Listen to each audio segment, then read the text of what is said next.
There I There am. you go. Okay. And I've made a PowerPoint presentation. Is that the share your screen next to it? Yep, correct. Okay.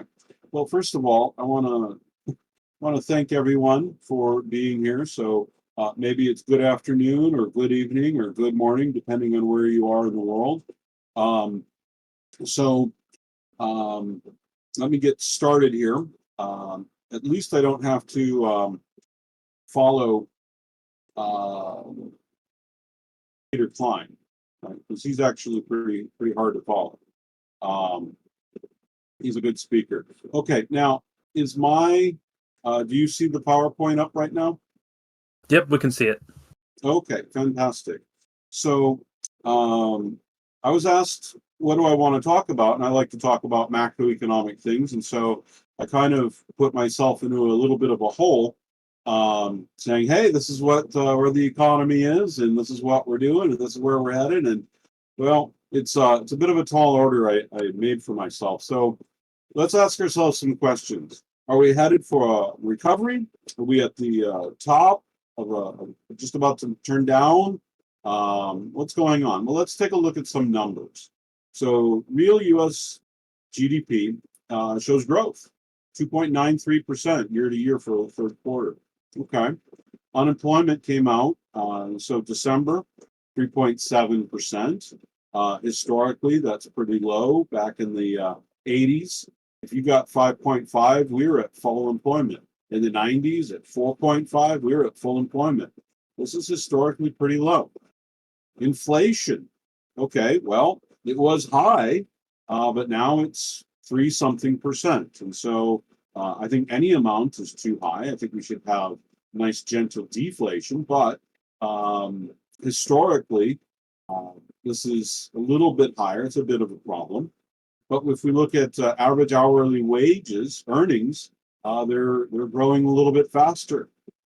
Well, okay, leaves me scratching my head a little bit. So pre-COVID, if we're looking at this, how was our economy? Well, we were doing fine until the 2007, 8, 9 recession, but we didn't snap back, as you can see here. And I don't know if you can see my mouse. Hopefully you can. But we We went can down. see your mouse, but it looks like you might be sharing the wrong PowerPoint screen here because we can see the we don't see the presentation screen. We just see the actual PowerPoints. Oh, I There we see. go. That's better. What do you see now? I see. Yeah, we see Okay. your third slide now, so everything should be fixed.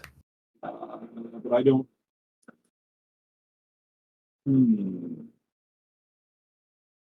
No, that's not that. We'll try this again. Yeah. All we could see previously was just the editing screen view.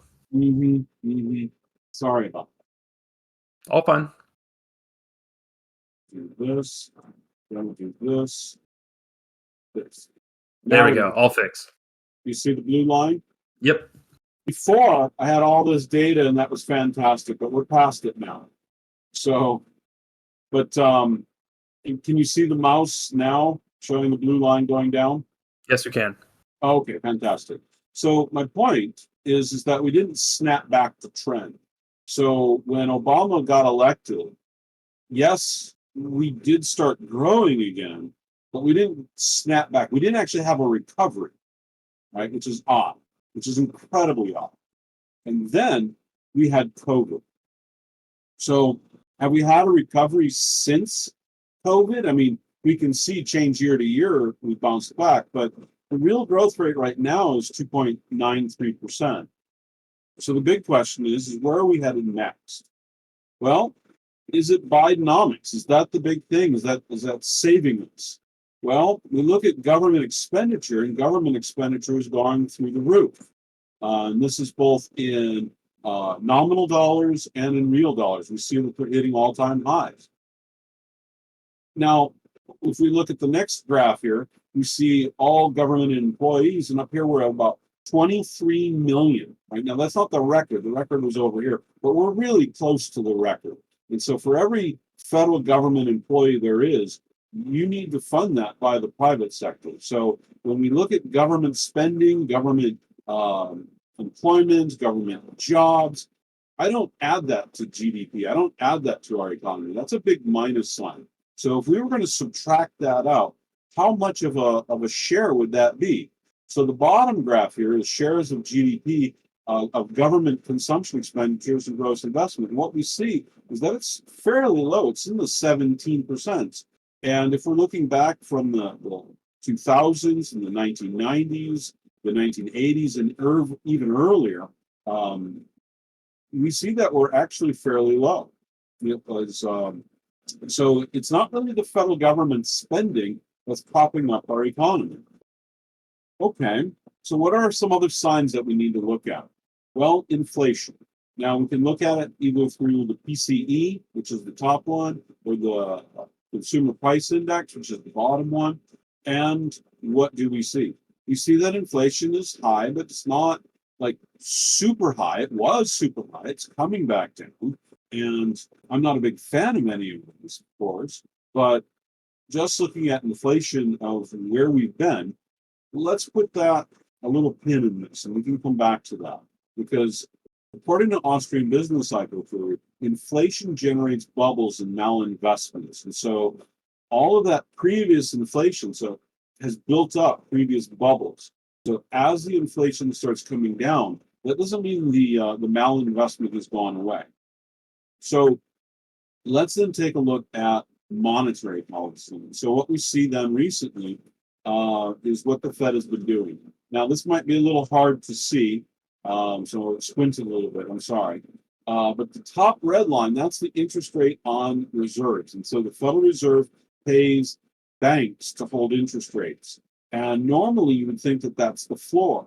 But because the Fed has pumped so much money into the economy, that's actually now the new ceiling. The Fed has opened up itself to non-banking institutions. And so as a result, these non-banking institutions can actually, well, put money into the Fed and receive interest from it. Now, the way they do that is through this overnight reverse repurchase agreements. And the rate that they get is called the award rate, and that's the floor. So that's the bottom line here. And so the Fed funds rate, at least the effective Fed funds rate, can fluctuate anywhere in between that floor and that ceiling, which is about 10 basis points. So the Fed absolutely controls the interest rate, or at least the Fed funds rate. And that's a price. The Fed also completely controls the money supply. That's the quantity. So both in terms of price and quantity, the Federal Reserve has absolute control over our monetary policy. Feeling good yet? So when things go wrong, we definitely know who's at fault. So what we need is a bit of a growth framework, right? We need to think about this. So the questions that we need to ask ourselves is, well, what's the cause of economic growth? Is growth automatic? Can it be accelerated? Can it be prevented? So borrowing a page from Eugen von Bavard, and some of you guys I know are kind of experts in Austrian economics, and some of you guys are kind of new to it. So I'm just, if you're experts in it, just give me a few minutes, forgive me a bit. Let me just build up a little bit. So imagine Robinson Crusoe on an island. And you're like, who? Imagine Tom Hanks on an island, right? Wilson! Okay. This guy, Tom Hanks, is on an island. Suppose he needs 10 units of fruit. If he collects less than 10 units of fruit a day, he's going to have a fairly short and miserable life. If he collects exactly 10 units a day, well, he's going to survive, but it's going to be at a subsistence level. It's going to be pretty terrible. But what if he collects more than 10 units? If he collects more than 10 units, well, he's got some options. Let's say he can collect 15 units of fruit a day. So he can work 2/3 of a day and then take the rest off and consume at his leisure. Or perhaps he could work 2 days, set 5 aside each day, and then take the third day off. Again, what's he doing? He's consuming leisure. But suppose instead of simply consuming leisure, what else could he do with his time? Well, he could build a tool. Now, this tool can do one of two things.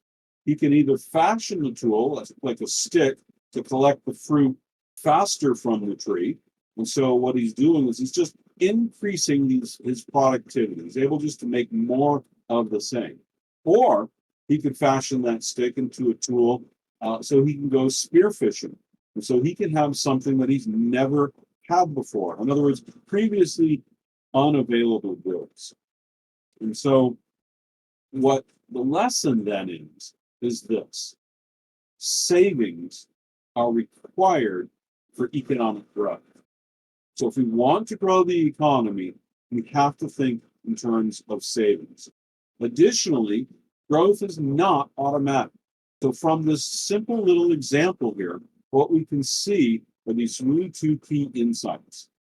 Additionally, a real person has to have a plan and work for growth, right? Even a garden has to be prepped by someone. It just doesn't just automatically, spontaneously, invisible hand create. Those are metaphors, right? Metaphors at the end of the conclusion, looking backwards, saying as if there was an invisible hand, right? There's not really an invisible hand guiding us. And so now what I want to do is I want to go a little bit deeper.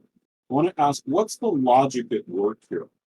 And so what I want to present is what I call the magic formula for economic growth. Now, notice the word magic is in quotes, okay?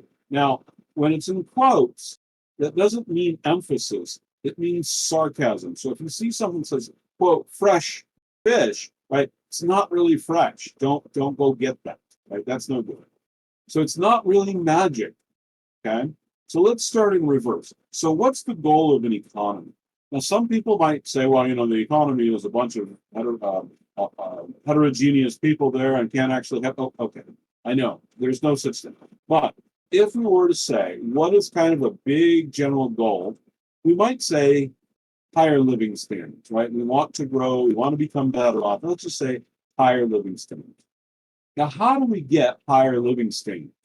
Well, this is the technical phrase we economists use. We need more stuff. Now, how do we get more stuff without marching into some other country, clunking people over the head and taking their stuff? Well, the way to do that is through higher productivity.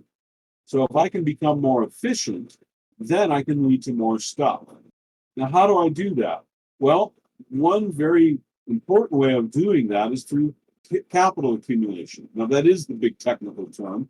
Now, capital accumulation is more tools, more machines and equipment that allows me to produce more using the same resources or the same unit of time, or more using even less resources or with less time. Now, how do I get these tools, these machines and equipment? Well, I need investment. But where does the wherewithal come for this investment? Savings, right? So savings is the key. It's savings that leads to investment, which leads to capital accumulation, higher productivity, more stuff, and higher living standards. Now, some of you might recognize this as just an elaboration of Say's law. And it's true. We produce in order to consume. Consumption is the goal. That's why we go to work. It's not because we love working. I mean, it's nice if you like your job, but it's not why we go to work, right? It's to get the stuff that we really want. And so for an economy to grow, we need to save, use that savings productively, put it to work. Now, the Keynesians, the people in Washington, they ask this question: can consumption cause permanent growth? And they think the answer is yes. Well, let's do a little bit of a thought experiment here. Suppose there's an island society that wants to make an aqueduct. Now, I kind of think this cartoon was kind of funny, so I threw it in there, right? So that's how the architect thought about it, and how the engineer designed it, how the surveyor costed it, and then how it actually ended up looking.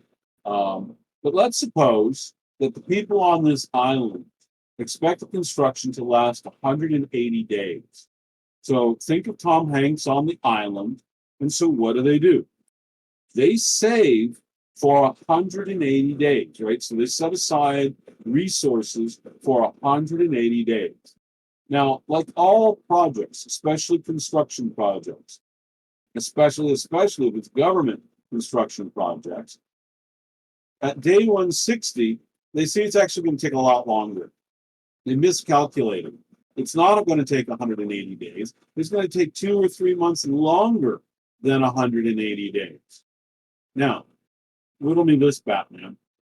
They don't have the savings to finish it after 180 days. Can more consumption be the solution? Can more consumption, because that's what the Keynesian analysis is. Consumption, consumption, consumption, consumption. If you look at GDP, that's how we measure whether or not we're in a recession or not. I even presented it to you at the very beginning. And what do we see? Well, in GDP, consumption is 2/3 of that statistic. So if consumption goes down, GDP goes down. Oh no, we're in a recession. That's the current macroeconomic way of thinking. I think it's wrong. Let's return to our magic formula for economic growth. If I'm saving more and we're employing that, and that investment gets put to good use, well, what am I doing? I'm not changing or lowering the amount of employment, and I'm not taking the economy into a recession. What I'm doing is I'm changing the mix. I'm shifting work from one area of the economy, consumption, to another area of the economy, which is capital accumulation, building higher order goods, building earlier stages of production, investing in research and development. So the question then becomes is how does growth really work? We need a better framework than simply looking at GDP and looking at just simple macroeconomic variables. We need to put this into context.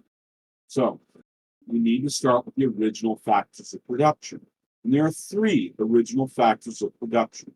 The first one are natural resources. So if you're on an island and you're hungry, right, that's the first most important need.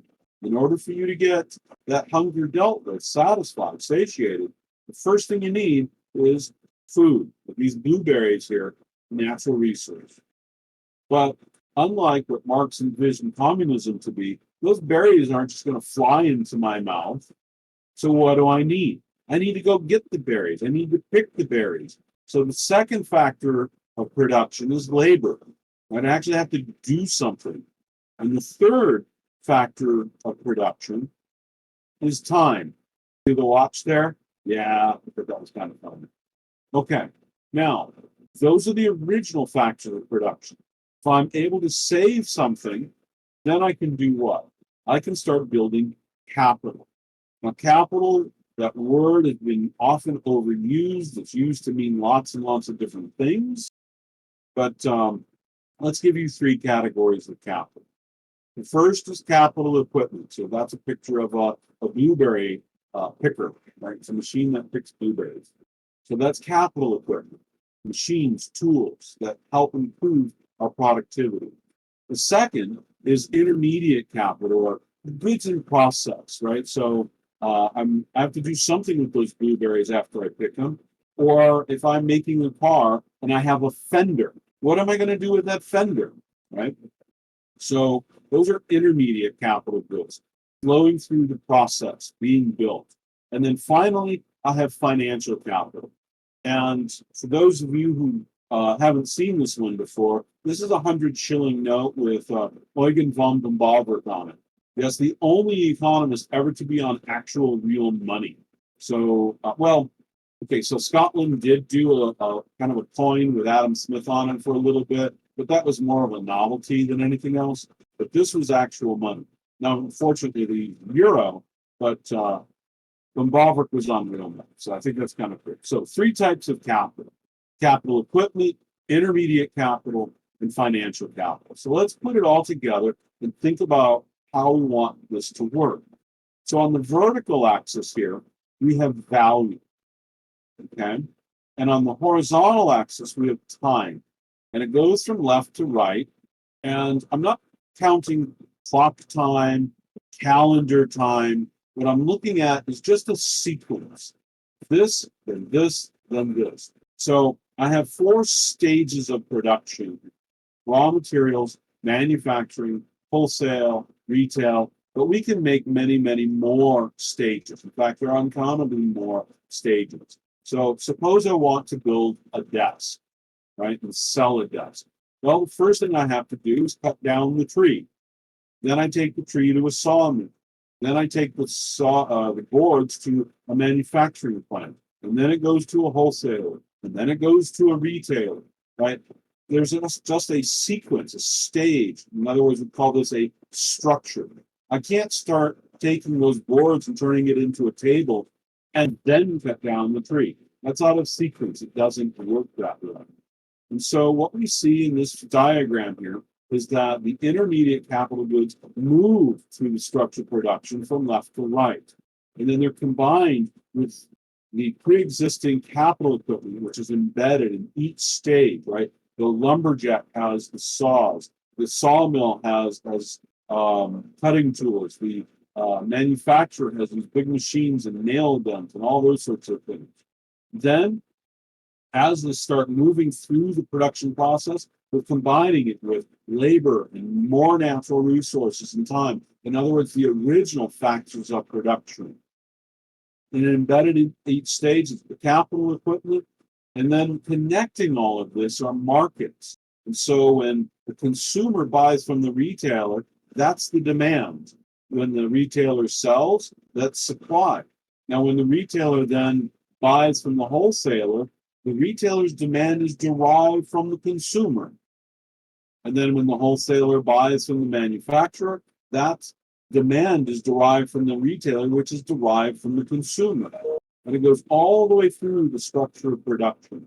And following this from right to left, we see financial capital moving, right, in the opposite direction of the goods in process. At the same time, all this is occurring, we have the owners of raw materials, the owners of natural resources, and they have opportunity costs. And that's what creates the supply curve. And so the supply curves are imputed from the raw materials, the owners of natural resources, from left to right through the structure production. And so we've got markets all the way through.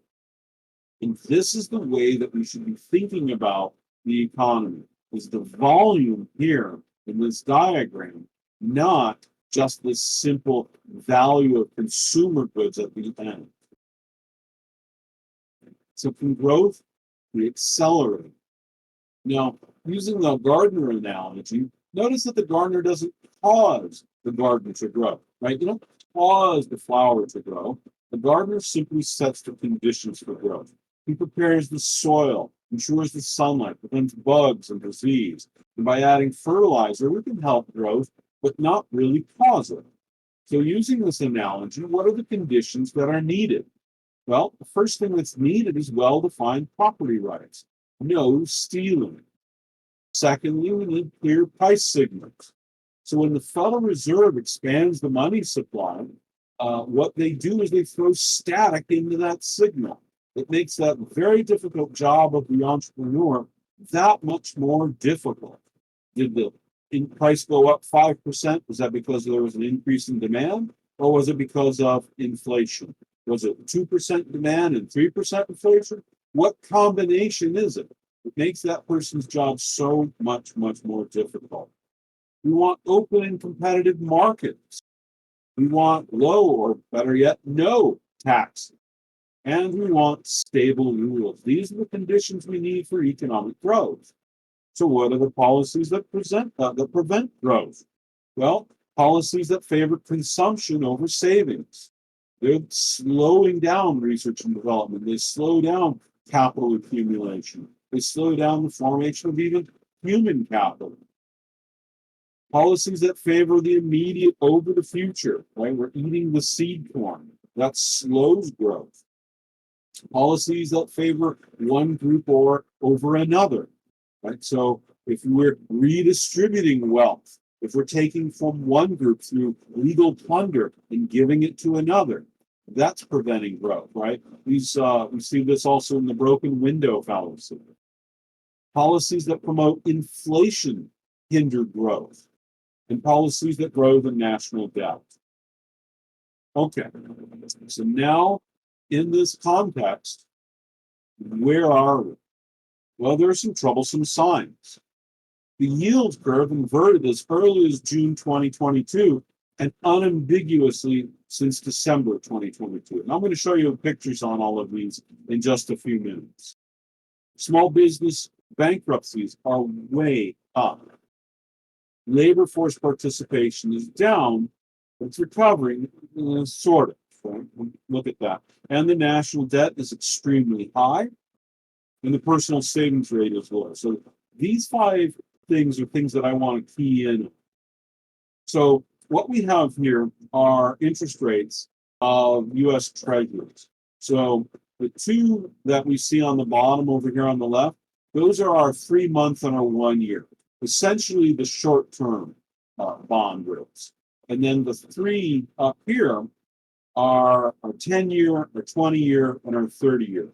And so when the yield curve inverts, what we see is not that the long end comes down, but instead what we see is the short end goes up.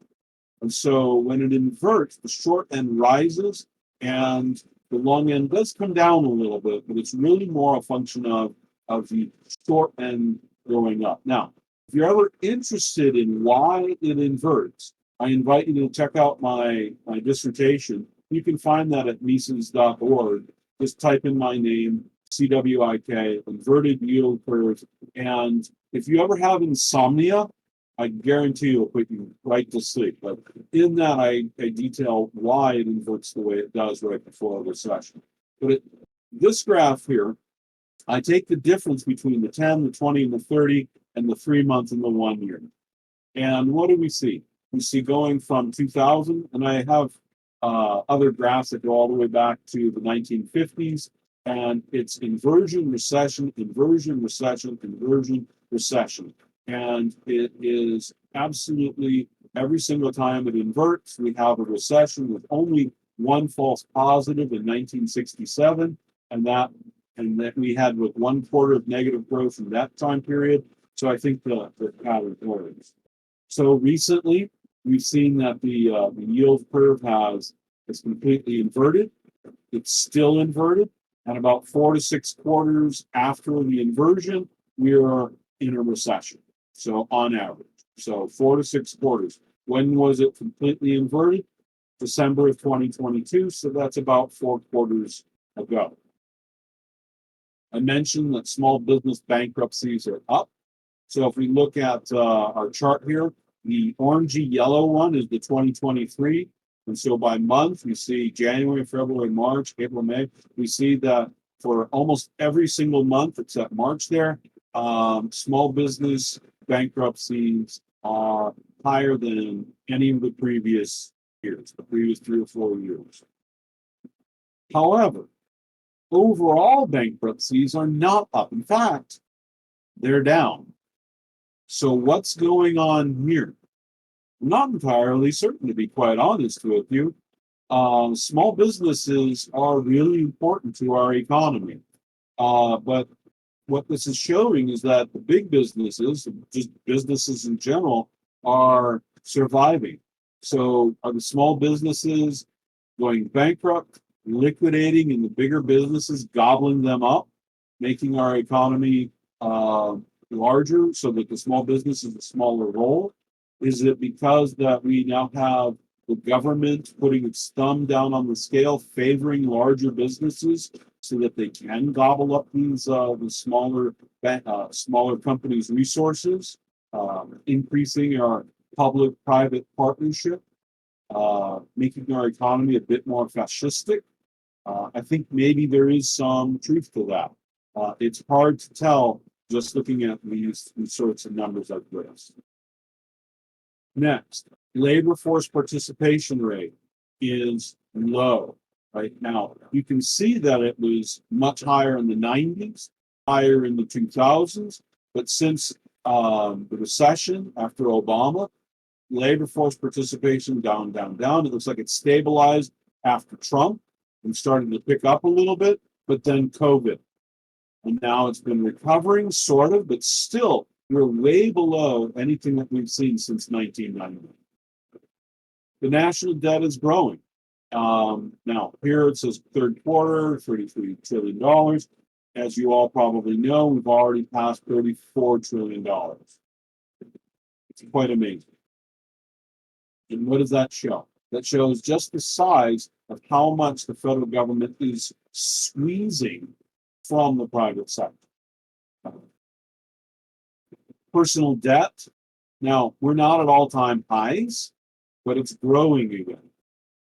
It went way down under COVID. It went down after the last recession, but it's been growing again. And at the same time, what do we see? We see that personal savings rates are low, really low, historically low. Now, there was obviously some bump when COVID and we were locked down, but if we look at where we are currently, it is much, much lower.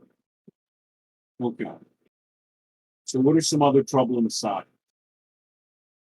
Business vacancy rate in New York City. We've got buildings in Manhattan where people just aren't coming back to work.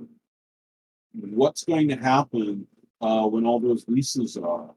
Now, what businesses are going to come back to that? You say, well, maybe they're working remotely, maybe this is okay. I don't know. It's a troubling sign. We still have the theft, crime, and the aftermath from the 2020 riots. People are smashing and grabbing and just taking lots of stuff.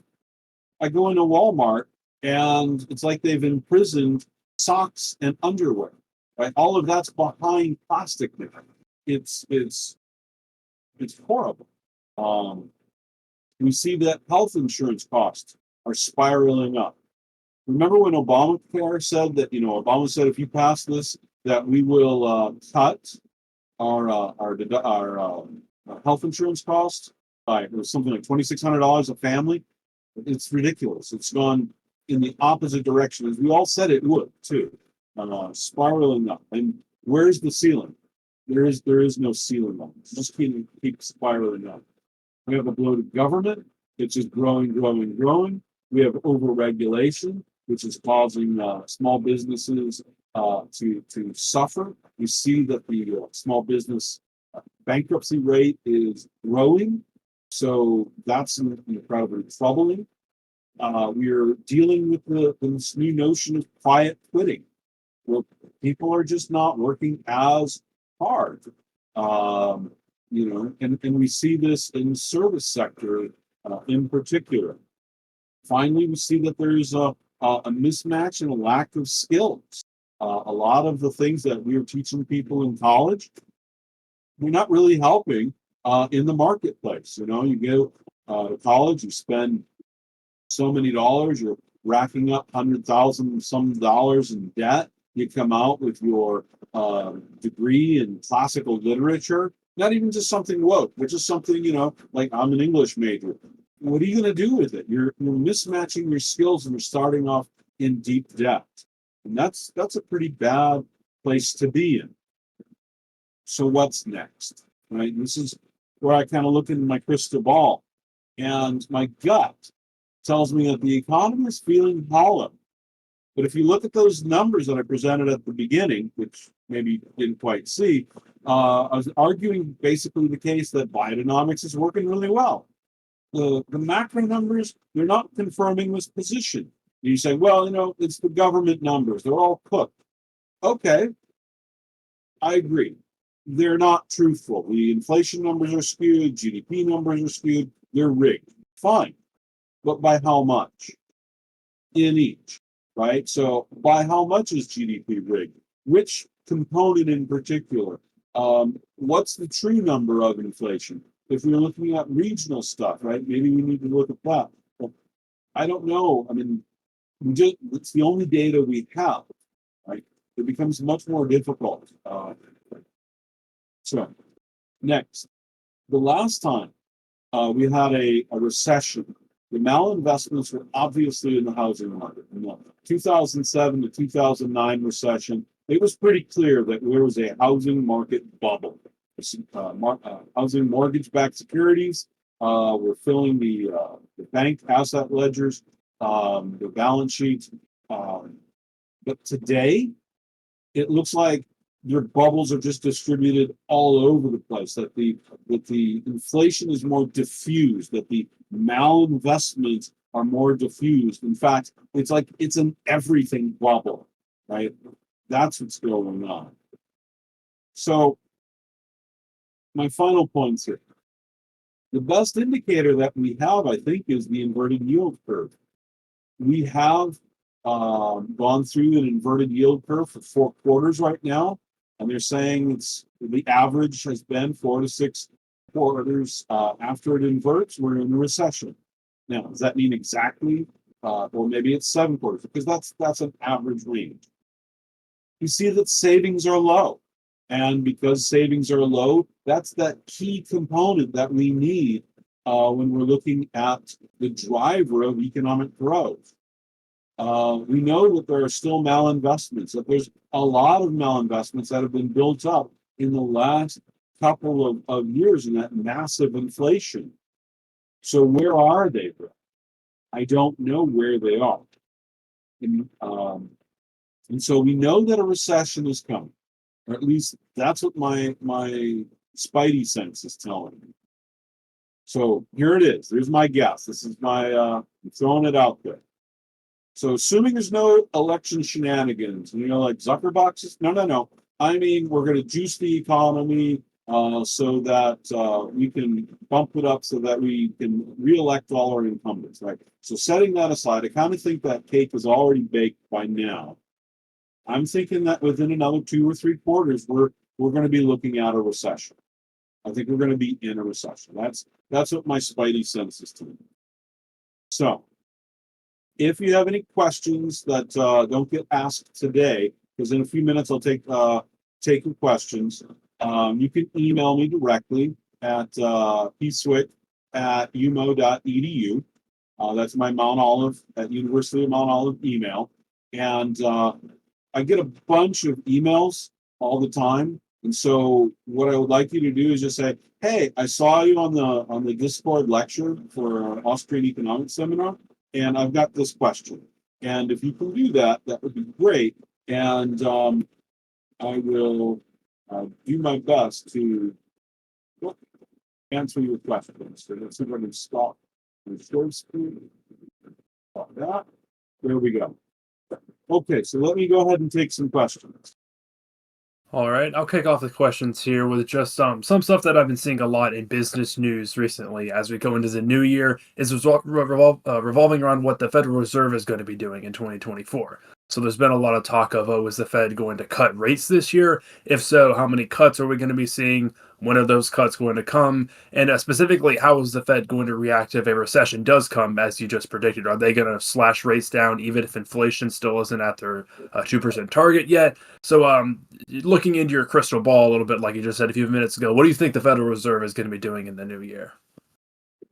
Well, there was an article I just saw recently, and I think it was a Mises.org article. I could be wrong.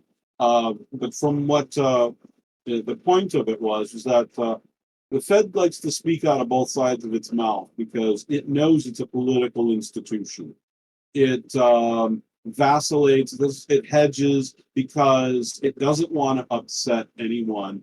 And so I don't really listen to what they say because I think every time they're saying something, they're just lying to me. If they think that a recession is coming, they're going to cut rates, and they're going to cut rates fairly quickly.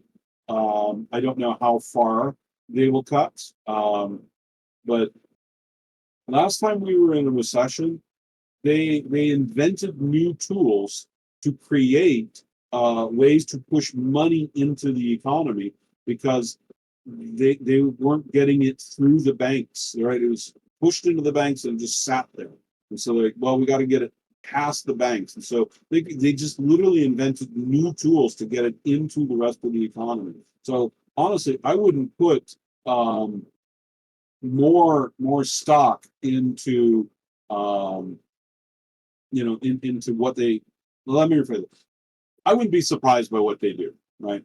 You know that they're just going to cut interest rates as much as they can if we're facing a recession. They'll make up new stuff and they'll push that money in because that's the only thing they have, right? If your only tool is a hammer, every problem is a nail. I think I answered that. Yes, or was there a part that I missed? Nope, you answered it. Okay. Yes. We have another question here from the chat, which is about the yield curve that you had mentioned several times. So we asked, what do you think is driving the 10-year 3-month yield curve to a steeper inversion after trending towards uninverting from May to October? So what we see, and this is what I argue in my dissertation, and you can look this up. And there's also a shorter paper on it as well, and other people have done similar articles. But in Austrian business cycle theory, interest rates get lowered artificially, which induce investors to make malinvestments. Now, we don't know what those malinvestments are as we're doing them, right? It's only after the fact that they're revealed. So once that occurs, well, once we get these malinvestments in place. So let's suppose that I'm a businessman and I would like to build 6 houses. Now, I only have the resources to build 4 houses. Can I start 6 foundations? The answer is yes, I can start 6 foundations because the interest rate is so low, I commence this project. And so as I start working on the project, I'm running out of bricks to finish the project. And so now I need more funding. And if I don't get more funding, I can't finish any of the houses. If I can't finish any of the houses, I can't sell them. If I can't sell any of the houses, then the entire project I'm doing is a complete waste. So what I need to do then is I need to get some short-term financing, some short-term funding in order to buy new bricks to then finish at least some of these houses immediately. And so that's what's causing the short-term rate to spike, right? So, and it's not just me who needs the short-term financing, it's all of these other businesses that started these malinvestments, okay? And so now I'm competing for bricks, but the price of bricks are now starting to skyrocket. And so now I need extra funding, and that's pushing up the prices even more. And so eventually, what's going to happen is that the price becomes so high, or the interest rate that I'm borrowing at is so high that I can't continue, and there's a crunch. And so it's either going to be a real resource crunch or it's going to be a credit crunch. Okay, so a real resource crunch is when we run out of bricks, or the credit crunch is just when that interest rate just jumps way too high. Okay, so that's what's driving the short end, and the Fed, for it holding on to the Fed funds rate, right? There are market forces that are out there that the Fed just simply gets dominated by.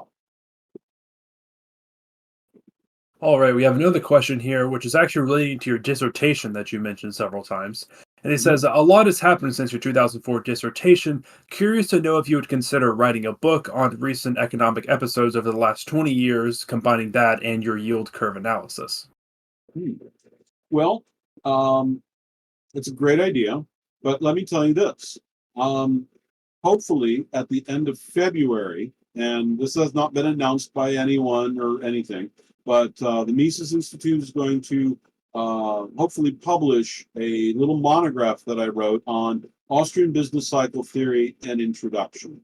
And in it, it has the inverted yield curve. It has a whole bunch of graphs in it, which are, I think, pretty useful. It's designed to be a companion for a professor teaching principles of macroeconomics, and then they can use this as a supplement material for their class. Or if you are part of a discussion group and you're like, hey, what's this Austrian business cycle thing? Here's a short, little, easy to read thing that builds from first principles up, and it should only be, I don't know, 70, 80 pages long. And hopefully it comes out at the end of February from Mises Institute. That sounds fantastic. I have to keep our eyes out for that. Another question here is, what do you think Austrian-related research questions or topics do you think can appeal to finance or to appeal to mainstream academia? I'm a finance PhD student, especially interested in corporate finance and financial crisis research. So, um, right now, I think some of the most exciting stuff that's going on in corporate finance and overlapping with Austrian economics is what my friend Michael Olbricht is doing. He is in Saarbrücken, which is in Germany, and they are using what is called German business economics. And this is based on the work by this guy named Schmallenbacher, and this goes back to the 1920s. He was contemporary of Mises. Mises actually cites him favorably in some of his works. And today, what the German business economics is doing is they throw out the CAPM, right, the capital asset pricing model. They say that that's the wrong approach when looking at corporate finance. And so if you're throwing out the CAPM and you're throwing out how we calculate the weighted average cost of capital, which is a key component of corporate finance, doing this new approach, well, this 100-year-old approach that's been built up, I find that is amazingly exciting. There's been a couple of articles in the Quarterly Journal of Austrian Economics on this topic. Some are by Olbrich, David Rapp, our APP, and Jeff Kerbner. They've written a couple of those, and so I think that's really an exciting way to look into it. All right. I have another question here. What do you think about the idea that COVID lockdowns involved a sort of enforced glut that led to a readjustment of the capital stock so that the next recession was delayed? I think there's something to that.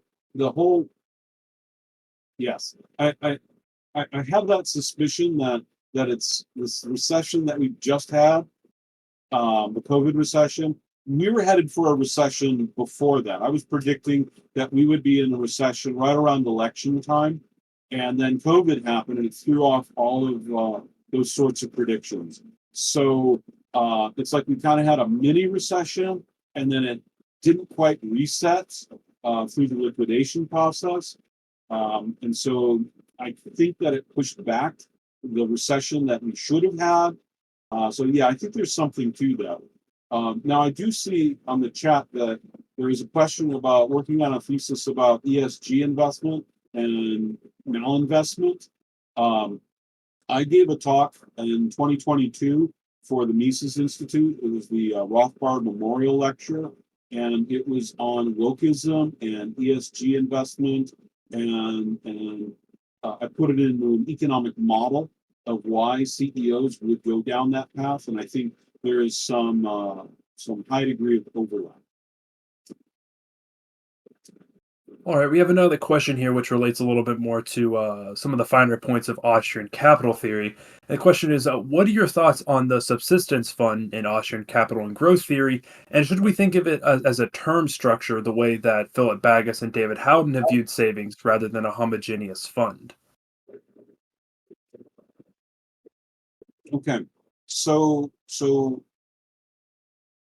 if we look at Richard Striegel, right? He wrote this book back in the 1930s. It was translated by Hoppe, and he very much uses the fund analogy. And I think that the fund analogy is a useful tool, but these are analogies. To say that there's a fund is a way to think about it. So looking at it in terms of either a term structure or in terms of a fund, it really depends more on the sort of question that we're asking. So if you're viewing it from a certain point of view, so someone just posted the the book by Striegel. Good job, whoever was on top of it. Uh, and anyway, I think it depends upon the question that you're looking at, right? So if you're asking a question from a particular point of view, it might be easier to use the fund approach. But if your question is looking at it from a different point of view, switching your approach on this might make more sense. And you're saying, well, that doesn't seem consistent. Well, maybe, but the point is that when we're looking at capital and savings and such, it is such a broad topic that we need to be multifaceted in how we examine, because it's simply too big to say this is the one way that we look at this topic. That's the only way, and there's no other way to be able to view this subject matter. I don't think that works. Another question here has to do a little bit with the intersection between economics and finance. One thing that Bob Murphy said, he was on for a presentation earlier on last year, and one of the things that he talked about is that whenever he was in conversation with people that were sort of in the finance world, whenever he would talk about Austrian business cycle theory, not necessarily calling it Austrian business cycle theory, but just talking about the concepts behind it, oftentimes they were very open to the ideas and they even agreed with a lot of what he said. So, with some of the struggles that Austrians have had just over the past 2 decades with breaking into more of the mainstream economics academic circles, do you think there might be a potential opportunity for some affinity between the Austrian ideas and some ideas within the finance circles instead? Um, well, opportunities are created, right? You can always create your own opportunities, right? And so if we come in there and we say, look, guys, this is the way it is, and our story is more coherent, our data backs up what we're saying, yeah, absolutely, we can make the stronger case, and that will attract people to our side. Um, if we look at other disciplines, right? Other competing business cycle theories. A lot of them, even the socialists side, are looking at a lot of the same bubble type things that we're looking at. It's that their story, the way that they put it together, is what differs. And so by constantly hammering that our story is more coherent, our story it fits the data better, that we don't have to make these outlandish assumptions like some of these other guys do, that we actually ask the right questions, right? So I remember in 2009, this Federal Reserve economist came to University of Mount Olive and said, this is what the state of our economy is. And he gave us this nice long lecture and he said, hey, imagine the economy is a guy on a bicycle. A car comes along, clips him, and now he's in the ditch. And now our job is to get him out of the ditch, back on the road, and bicycling again. Well, where'd the car come from? He had no idea, right? It doesn't matter. We're just in a ditch. Let's just fix it. Are there more cars coming? Will the car come back? How many cars? What caused the car? Right? If we look at mainstream theory, what they're saying is that there are these outside exogenous shocks, and they just impact the economy. Well, what are they? I don't know. They're exogenous. They're just from outside. Well, that's not a theory of anything. That's a terrible thing. It's just ad hoc. So, quite honestly, because we actually have a theory from start to beginning, start, middle, and conclusion of what causes a business cycle, why it goes up, why it has an upward turning point, why there is a recession, and then how that we can build out of a recession.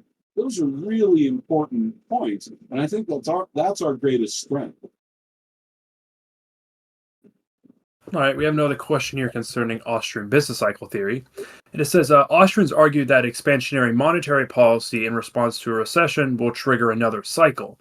And simultaneously, Austrians also say that expansionary monetary policy amidst a crisis prevents resources from reallocation and then leads to hyperinflation or stagnation. So, what factors influence whether an expansionary monetary policy is going to lead to another boom bust cycle or just result in hyperinflation/stagnation? Well, Mises calls it the crack up boom, right?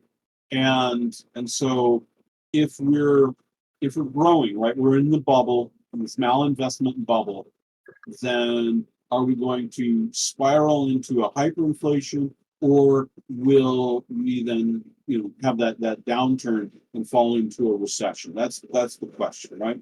Well, it kind of depends on two factors. One, what does the Federal Reserve do? If the Federal Reserve believes that it is that inflation is unmanageable, that it's its job to slam on the monetary brake, and it then creates a credit crunch, it then causes the recession, and we're in a downturn. So no hyperinflation there.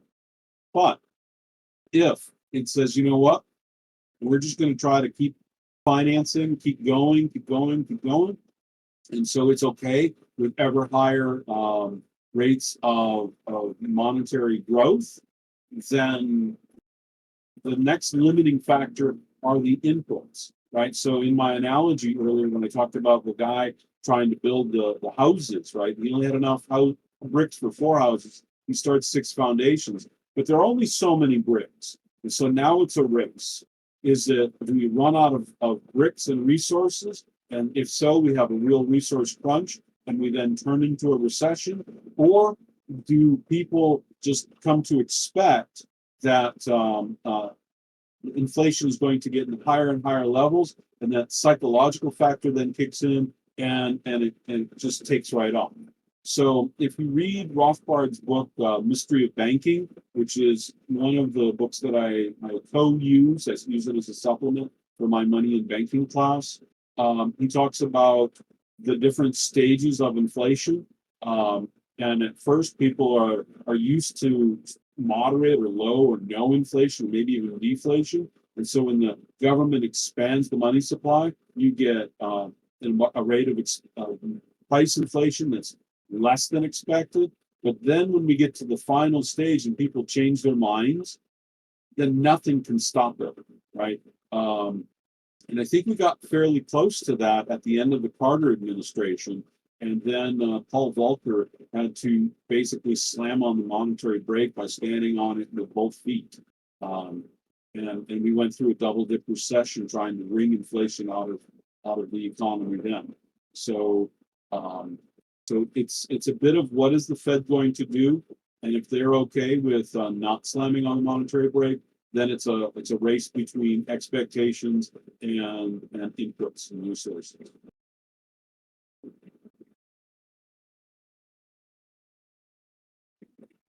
All right, so we have one last question here before we'll let you go for the day, and Okay. it's a question that we try to ask most of our speakers whenever they come on, which is just the basic: are you optimistic for the future?